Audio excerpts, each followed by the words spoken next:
नमन निवेदित करता हूँ दरभंगा के प्रेक्षागृह में संत गुरुजन का अभिनंदन करता हूँ।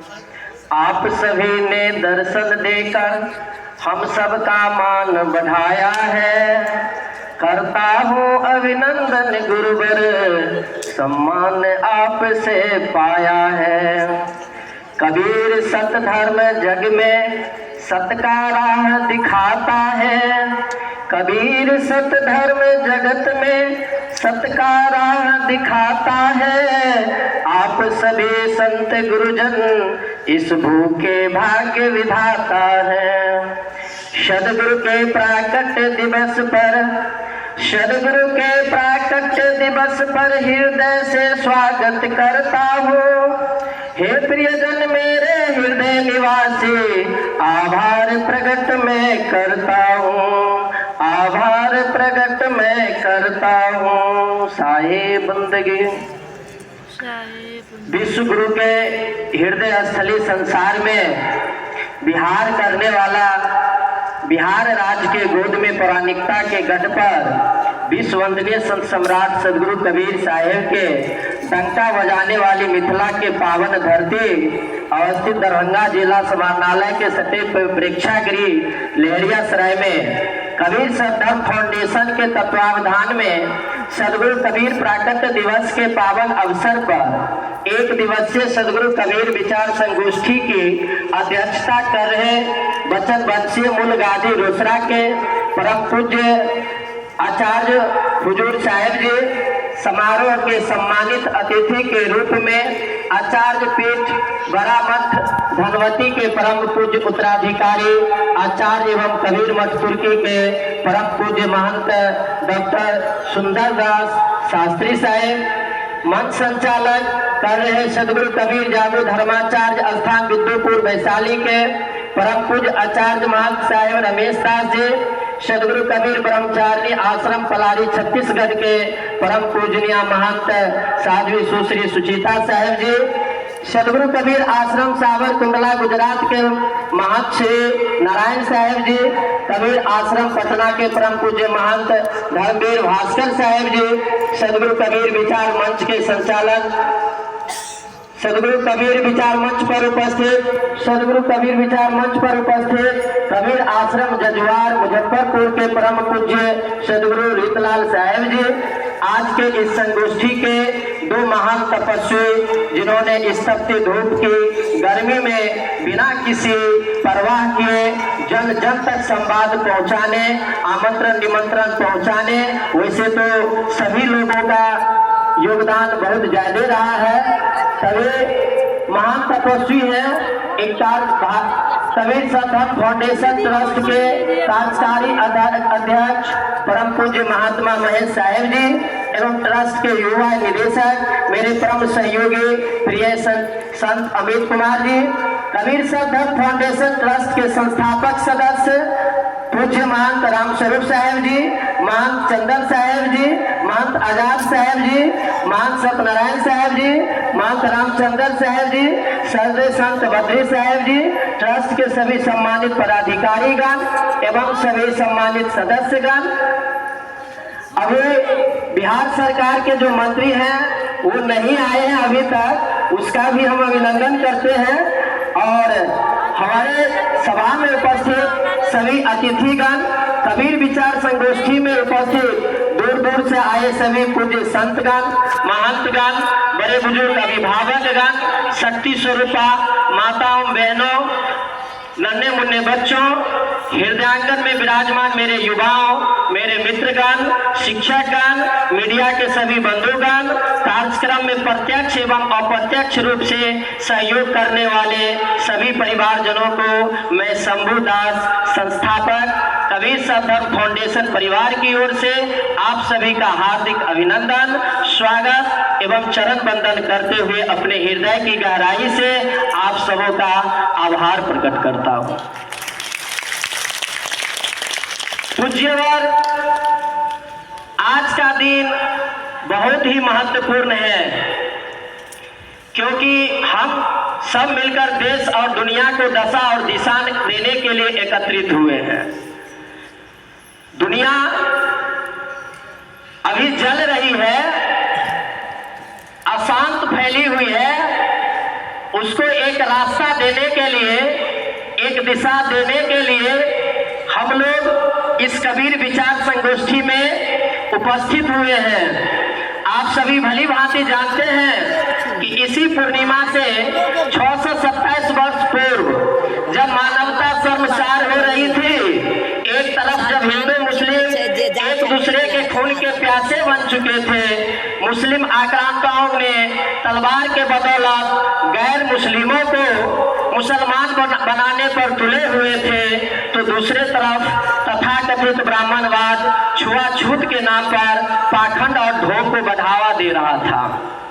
उस दुर्गम परिस्थिति में अध्यात्म के प्रकाश पुंज, समता मूलक समाज और सामाजिक न्याय के प्रथम प्रणेता, संत परंपरा के प्रथम प्रवर्तक, हिंदू मुस्लिम एकता के सबसे बड़े पैरोकार एवं मानवतावादी सिद्धांत को जन जन तक पहुंचाने वाले संत सम्राट सदगुरु कबीर का पदार्पण काशी के लहरतारा में हुआ, और तब से हम लोग ज्येष्ठ पूर्णिमा को प्राकट दिवस के रूप में मनाते आ रहे हैं। सज्जनों, हम लोग बड़े ही धूमधाम से गाते हैं कि जो तू आया जगत में, जगत हंसे तू रोए, ऐसी करनी कर चलो, तुम हंसो और जग रोए। यानी हम लोग जब जन्म लेते हैं तो रोकर जन्म लेते हैं, तभी दुनिया वाले हंसते रहते हैं, लेकिन जब हम अपने कर्म से ऐसे कर्म करके चलेंगे यहाँ से कि हम हंसते हुए चलेंगे और दुनिया वाले रोते हुए चलेंगे। लेकिन दुर्भाग्यवश हम लोग भूल गए हैं कि अच्छे कर्म करने के बजाय गलत आदतों में उलझकर स्वयं भी एवं समाज को भी सही मार्ग नहीं दे पा रहे हैं। पूज्यवर सदगुरु कबीर रूढ़िवाद, ढोंग, आडंबर, छुआछूत आदि के खिलाफ एक मानवतावादी सिद्धांत व विचार दिए, जिसको लेकर दुनिया के अनेकों विद्वानों ने अपनी अपनी भाषा में सदगुरु कबीर का गुणगान किया। इतिहास में देखें तो भारत के महान दार्शनिक ओशो ने क्रांतिकारी सदगुरु कबीर साहब के विचारों को आत्मसात किया और दुनिया में अपना एक अलग पहचान बनाया। भारत के दूसरे महान चिंतक, लेखक और कवि हुए हजारी प्रसाद द्विवेदी ने कहा, कबीर भाषा के डिक्टेटर थे, जो भाषा से कहलवाना चाहते थे वह भाषा स्वतः कर देती थी। कबीर जैसे कवि 10,000 वर्ष पहले न हुआ है और न 10,000 वर्ष आगे कोई ऐसा कवि होने वाला है। ये हमारे सदगुरु कबीर थे। साहित्य जगत में हजारों वर्ष पूर्व ऐसा कवि नहीं हुए और आने वाले हजारों वर्ष ऐसे कवि नहीं होंगे, यह मानना हजारी प्रसाद द्विवेदी जी का था। तभी तो भारत के महान साहित्यकार डॉक्टर रविंद्रनाथ टैगोर जब गीतांजलि का निर्माण कर रहे थे, तब उसे अच्छे शब्दों की खोज करने में सबसे ज्यादा बीजक का सहयोग मिला और गीतांजलि का निर्माण कर भारत का मान पूरी दुनिया में बढ़ाकर प्रथम साहित्य नोबेल पुरस्कार प्राप्त किए। सदगुरु कबीर के इस कर्ज को चुकाने के लिए उन्होंने बीजक को अंग्रेजी में अनुवाद कर पूरी दुनिया में फैलाने का पुनीत कार्य किया था। इसीलिए इसी प्रकार अंग्रेजों को छक्का छुड़ाने वाले हमारे गांधी जी अपनी माता पुतली बाई से सत्य और अहिंसा का सबक लेकर पाठ पढ़कर पूरी दुनिया में महात्मा की ख्याति पाई और उन्होंने काशी कबीर चौरा में एक सभा को संबोधित करते हुए कहते हैं कि मेरी माता जी कबीरपंथी है। आजाद भारत को संविधान लिखने वाले, आजाद भारत को संविधान देने वाले भारत रत्न डॉक्टर भीमराव अंबेडकर जी के पिताजी रामजी राव अंबेडकर, जो कबीर पंथ के महान अगुवा थे और वो अपने पिता से सदगुरु कबीर के मानवतावादी सिद्धांतों का अनुसरण कर समता मूलक समाज के निर्माण में अपना अहम योगदान दिए। भारत के तीनों महान हस्ती जिन्होंने सदगुरु कबीर के मानवतावादी सिद्धांत को अपनाकर भारत के मान को ऊंचा किया। इसी प्रकार अगर इतिहास में देखें तो अनेकों ऐसे महान पुरुष हुए जिन्होंने सदगुरु कबीर के सिद्धांतों पर चलकर अपनी कामयाबी की हासिल की। परंतु कालांतर में कुछ तथाकथित लोग सदगुरु कबीर के मानवतावादी सिद्धांत को समाप्त करने का कुत्सित प्रयास कर रहे हैं, जिसमें कुछ हमारे भी समाज के तथाकथित लोग हैं और बाहर से भी हैं। हमारे समाज से तात्पर्य है कि हम लोग अगर कबीरपंथी हैं तो हमारे साहेब जी ने कहा जो मन वच और कर्म से हम लोगों को कबीरपंथ बनना होगा। अगर हम लोग मन वच कर्म से कबीरपंथी नहीं है तो निश्चित रूप से अपने पंथ की गलानी करने में लगे हुए हैं। इसी मानवतावादी सिद्धांत को समाज में पुनर्स्थापित करने के लिए हमारे कबीर धर्म समाज ने अनेकों ट्रस्ट, समिति, फाउंडेशन आदि स्थापना कर कार्य कर रहे हैं, जिसमें यह जो कबीर सद्धर्म फाउंडेशन ट्रस्ट है वह भी एक कबीर दर्शनानुगामियों के साथ समाज को पुनर्जागरण करने के लिए संकल्पित है। पूज्यवर, हमारे समाज में कुछ सामाजिक स्तर पर समस्याएं हैं। जैसे कि पहली बात, भारत के संविधान के अनुसूची में अन्य धर्मों की तरह कबीर धर्म को सूचीबद्ध नहीं किया गया। यह घोर आपत्तिजनक बात है। तभी से हम लोग सुन रहे हैं जो कबीर धर्म के बाद देखिए, धर्म तो साहेब जी अभी बताए हैं, जो आपके अंदर में वच कर्म और हमारे जो क्रिया हैं उससे अगर हम अपने आप को आगे बढ़ा लेते हैं, समाहित अंदर में करते हैं, तो निश्चित रूप से वह धर्म को आप धारण कर रहे हैं। लेकिन अगर हम जिस समाज में जी रहे हैं, जिस देश राष्ट्र समाज में जी रहे हैं, वहाँ की एक संविधान है, उसके हिसाब से हम लोगों को जीना पड़ता है। अगर हम लोग संविधान की अवहेलना करते हैं तो निश्चित रूप से हम लोग दंड के पात्र होते हैं। लेकिन हम लोग कबीरपंथी हैं और कबीरपंथी होने के नाते हम लोग अपने संविधान में, यानी भारत के संविधान में कबीरपंथ नहीं लिखा पाते हैं। ऐसा क्यों होता है और ये क्या जरूरत है? इसी पर हम लोगों को यह विचार करना चाहिए और यह विचार संगोष्ठी जो है हम लोगों को यही विचार करने के लिए है, क्या कबीर धर्म की जरूरत है और अगर जरूरत है तो क्यों जरूरत है।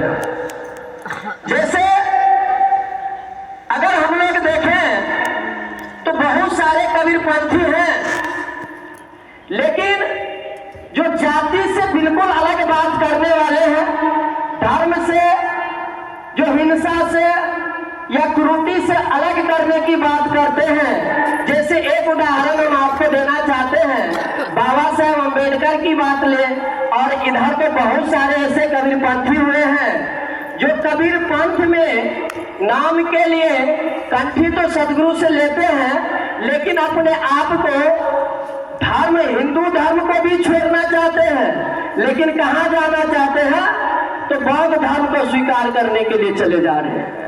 हमने सुना है और हमने देखा भी है, बहुत सारे संत सदगुरुओं से बात भी हमारी हुई है जो वह हिंदू नहीं कहलाना चाहते हैं, लेकिन उनकी मजबूरी है जो वह बौद्ध धर्म को स्वीकार कर रहे हैं। क्यों कर रहे हैं? क्योंकि भारत के संविधान में सदगुरु कबीर का धर्म संसूचित नहीं है, इसीलिए हम लोग अपने आप को कबीरपंथी नहीं, कबीर धर्मी नहीं लिख सकते, तो वह बौद्ध धर्मी लिखाते हैं।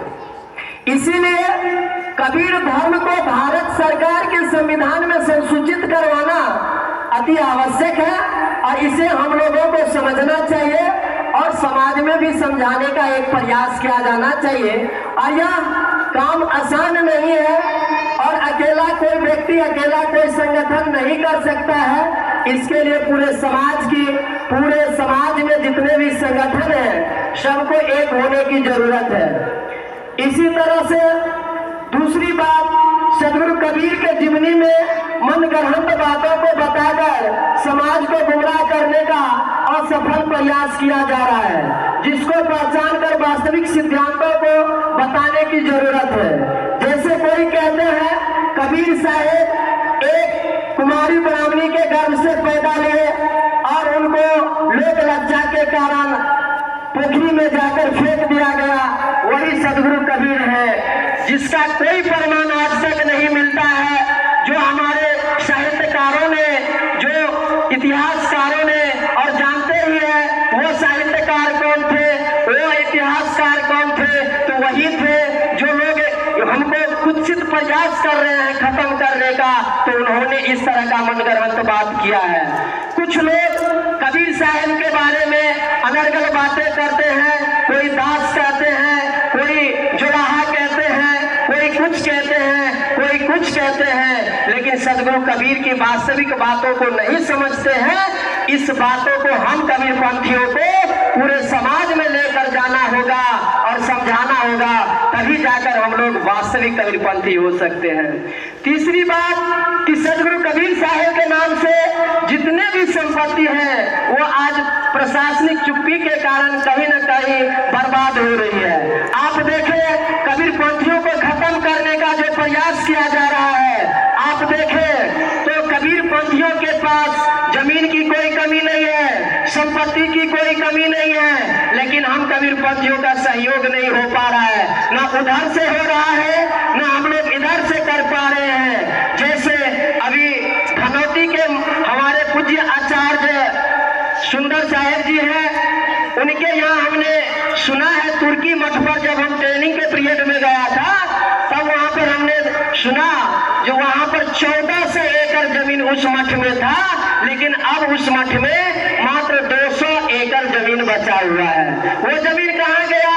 तो वो जमीन रेलवे वाले ले लिए, भारत सरकार ने ले लिया, कॉलेज में ले लिया, ब्लॉक में ले लिया, स्कूल खोलने के लिए ले लिया। अरे ठीक बात है, हम लोग तो इसी के लिए हैं, लेकिन वास्तव में हमारे सदगुरु कबीर का जो सदगुरु कबीर के नाम से जो संपत्ति है वो तो आप ले रहे हैं, लेकिन क्या सदगुरु कबीर के नाम पर जो पंथ चल रहा है, जो धर्म चल रहा है, क्या आप उनके साथ न्यायपूर्वक कार्य कर रहे हैं कि नहीं कर रहे हैं, यह भी हम लोगों को विचार करने की जरूरत है।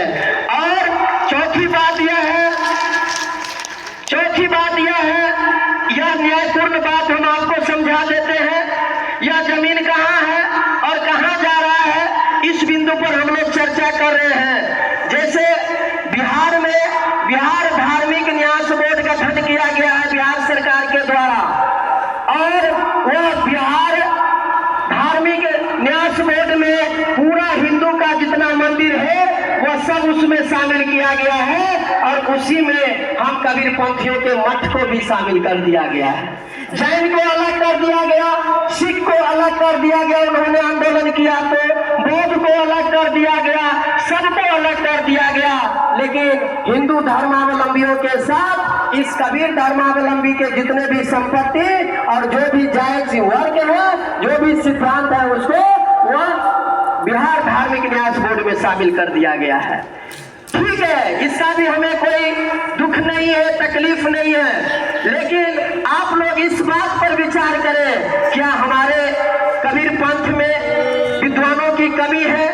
क्या हमारे कबीर पंथ में महापुरुषों की कमी है? जो अभी यहाँ पर कुर्सी नहीं मिल पा रही है, हम अपने सदगुरु को सम्मान में बैठा पाएंगे, तो हमारे सदगुरु कुछ खड़े रहते हैं, लेकिन उस धार्मिक न्यास बोर्ड में जो कार्यकारिणी कमेटी बना हुआ है, उसमें जो 11 मेंबर या 12 मेंबर है, वो टोटल का टोटल ब्राह्मणवाद से भरा हुआ है, उसमें एक भी कबीर पंथी को नहीं लिया गया है। क्या हमारी कबीर पंथियों की बात सरकार तक पहुंच पाएगी? नहीं पहुंच पाएगी।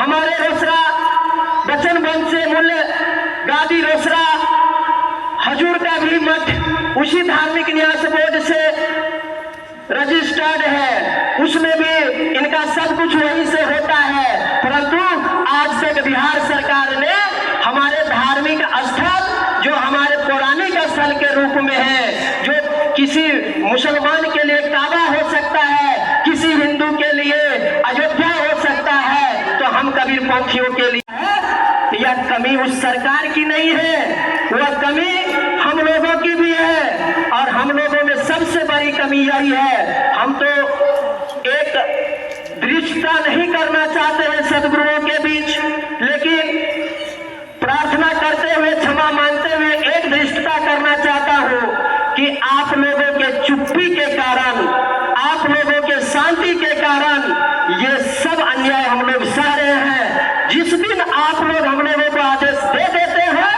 आप लोग हम लोगों को वचन दे देते हैं, आप लोग हमको आशीर्वाद दे देते हैं, तो निश्चित रूप से अगर किसी का काबा हो सकता है, किसी का अयोध्या, मथुरा, काशी हो सकता है, तो हमारा भी रोसड़ा, हमारा भी कबीर चौड़ा, हमारा भी लहर तारा हो सकता है। लेकिन हम लोग सोए हुए हैं, हम लोग सिर्फ भाषणबाजी में लगे हुए हैं, हम लोग सिर्फ प्रवचन करने में लगे हुए हैं, लेकिन हम लोग अपने पंथ पर हो रहे अन्याय के बारे में नहीं सोच रहे। बात सही है, अगर मुक्ति पाना चाहते हैं तो सदगुरु कबीर ने कहा किसी धर्म पथ मत मजहब के पीछे नहीं भागना है, अपने अंदर झांकना जरूरी है। लेकिन वो जो संस्कृति और वो जो सभ्यता हमको मिलती है तो यही कबीर धर्म से मिलती है।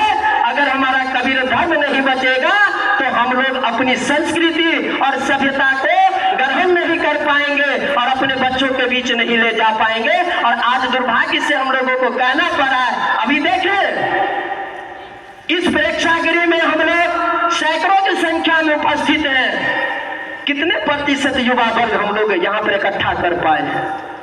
कितने प्रतिशत युवा वर्ग यहाँ पर हम लोग इकट्ठा कर पाए हैं? नहीं कर पाए हैं। कौन हुए इकट्ठा? जिनको थोड़ी सी लेट हो जाए, रात हो जाए, बस की चिंता, ट्रेन की चिंता क्यों है? क्योंकि उम्र के साथ उन्हें समझौता करना पड़ रहा है, इसीलिए उनकी चिंता है। वो लोग हम लोगों के साथ अभी बैठे हैं। इसीलिए मैं आप सभी पूज्य संत गुरुजनों से प्रार्थना करना चाहता हूँ कि निश्चित रूप से हम लोग एक अलख को जगाएं। अगर भारत सरकार हो या बिहार सरकार हो, हमारे धर्म के साथ अगर मतभेद कर रहे हैं, हम लोगों के साथ न्यायपूर्ण बात नहीं कर रहे हैं, न्यायपूर्ण कार्य नहीं कर रहे हैं, तो हम लोग निश्चित रूप से शांति प्रिय संघर्ष करेंगे। हम लोग संत हैं, हम लोग शांति से काम लेंगे, हम लोग साधक हैं, साधना पूर्वक काम लेंगे, हम लोग साधु हैं, साधते हुए काम लेंगे, हम लोग हिंसक नहीं है जो हिंसा पूर्वक काम करेंगे। इसीलिए मैं अपने सभी पूज्य आचार्यवर और गुरुवरों से प्रार्थना करता हूँ कि समाज को जगाने के लिए हमारे जैसे सभी कबीर धर्म भारत है, भारतीय कबीर धर्म परिषद है, बहुत सारे ऐसे ट्रस्ट हैं जो काम कर रहे हैं। हम लोगों को सहयोग करने की जरूरत है। अगर हम लोग सहयोग करते हैं तो हम लोग निश्चित रूप से पीछे नहीं, हम लोग भी अग्रिम पंक्ति में खड़ा हो सकते हैं। इसीलिए सज्जनों, हमने कुछ बिंदुओं को नोट किया था।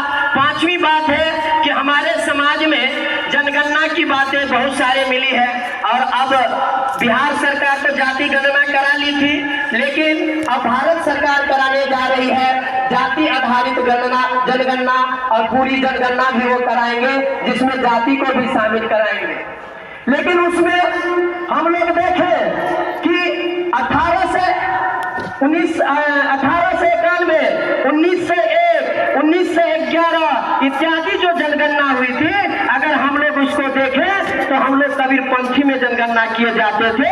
लेकिन आज जो सदगुरु कबीर ने हमें मूल सिद्धांत दिया है, जाति न पूछो साधु की, पूछ लीजिए ज्ञान, मोल करो तलवार का, परी रहन दो म्यान, तो आज उसी को धिक्कारा जा रहा है और हमारे पूज्य वरों से आकर पूछा जा रहा है, साहब जी आप कौन जाति के? हमारे साहब जी समार कमार लहुआ पतमा तेली है क्या?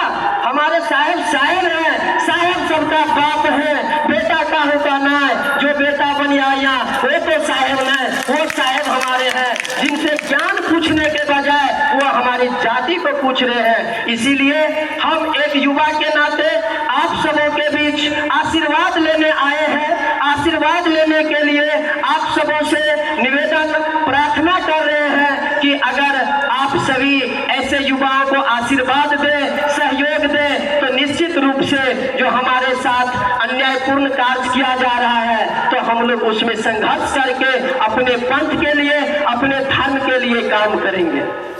सज्जनों, समय की कमी है, लेकिन उद्देश्य की बात की गई तो हम लोगों का यही मूल उद्देश्य है, कबीर धर्म को भारत सरकार के संविधान में संसूचित करवाना है।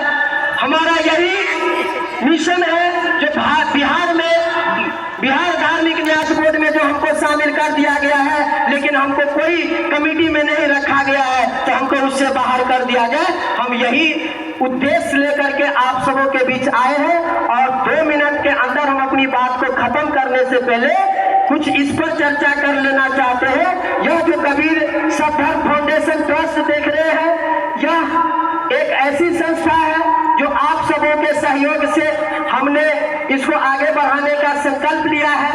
अगर यह संस्था है तो आप लोगों का आशीर्वाद है और इसके तहत हम लोग कार्य कर रहे हैं और यह कार्य कर रहे हैं शिक्षा पर। जो हमारे समाज में ऐसे गरीब बच्चे हैं, जो हमारे समाज में मेधावी बच्चे हैं, जो पढ़ना बहुत आगे तक जाते हैं, लेकिन उसे आर्थिक स्थिति के कारण, सामाजिक स्थिति के कारण या बौद्धिक स्थिति के कारण वो आगे की पढ़ाई नहीं करना चाह रहे हैं, ऐसे बच्चों को हम संस्था के माध्यम से पढ़ाना चाहते हैं। ये हमारी प्राथमिकता में है। दूसरी बात, हमारे साथ बुजुर्गों का टीम है, महानुभावों का टीम है, माताओं बहनों का टीम है। ये लोग उम्र के हिसाब से बहुत ज्यादा बीमार पड़ रहे हैं, तो मेरे नजर में मैंने यह सोचा कि जिनके पास कोई प्रबंध नहीं हो पा रहा है, जो निसहाय है, जिन्हें पैसा दवा कराने के लिए दिक्कत है, वो हमसे संपर्क करें और हम लोग चाहेंगे पूरी सहायता नहीं तो कुछ सहायता इस ट्रस्ट के माध्यम से कराना चाहेंगे। तीसरी बात, जो बच्चे अगर कहीं आगे पढ़ना चाहते हैं तो उसको हम ले ही लेंगे, लेकिन जो बुजुर्ग व्यक्ति जिन्हें आसरा नहीं है, एक डॉक्टर साहब आए होंगे सहरसा से, बेला से, उनके यहाँ एक बुजुर्ग रहते हैं, उनका घर परिवार पूरा कोसी में ढह गया था, लेकिन उन्हें रहने की दिक्कत हो रही थी, तो डॉक्टर साहब के पास आकर शरण लिए थे। ऐसे बुजुर्ग अभिभावकों के लिए, ऐसे माताओं के लिए, ऐसे निसहायों के लिए हम अपना ट्रस्ट के माध्यम से एक आश्रम निर्माण कर रहे हैं, जो जिसका आधारशिला रखा गया है, उस पर कार्यक्रम चल रहा है। ऐसे बुजुर्ग माता पिता अगर मौका दे हमें तो हम आपकी सेवा करने के लिए तैयार हैं ट्रस्ट के माध्यम से। तो हमारे ट्रस्ट का मुख्य उद्देश्य है स्वास्थ्य के लिए, शिक्षा के लिए, रोजगार के लिए। अगर आपके बच्चे किसी स्कूल में पढ़ रहे हैं और वो पढ़ाई अधिक मोटी रकम लेकर भी सही पढ़ाई नहीं करा पा रहे हैं और आपके बच्चों को हॉस्टल में रखने के बाद सैकट बना दिया जाता है, मांस मछली खिला दिया जाता है, तो इस ट्रस्ट के माध्यम से हम कबीर कुलम का निर्माण करने जा रहे हैं, जिसके तहत आपके बच्चों को कम से कम शुल्क पर, या जो हमारे समाज के गरीब यानी जो गरीब बच्चे हैं, जो जिनके माता पिता नहीं है या पिता नहीं है, उनको निःशुल्क शिक्षा देने के लिए कबीर कुलम का निर्माण करने जा रहे हैं। इसीलिए मैं आप सभी अभिभावकों से विनम्र प्रार्थना करना चाहता हूं कि आप लोग, समाज में ऐसे बहुत सारे ट्रस्ट हैं, एक ट्रस्ट कबीर सतधर्म फाउंडेशन ही नहीं है, बहुत सारे ट्रस्ट काम कर रहे हैं, आप लोग जुड़े और उनका सहयोग करें। मैं आज आप सभी संत गुरुजनों एवं सभी अतिथियों के दर्शन से कृतार्थ हो गया। मैं सदगुरु से विनय करता हूँ कि आप इतना शक्ति हमें दें कि जो मैं अपने आप सबों को वचन दिया है उसे सफल बना सकूं।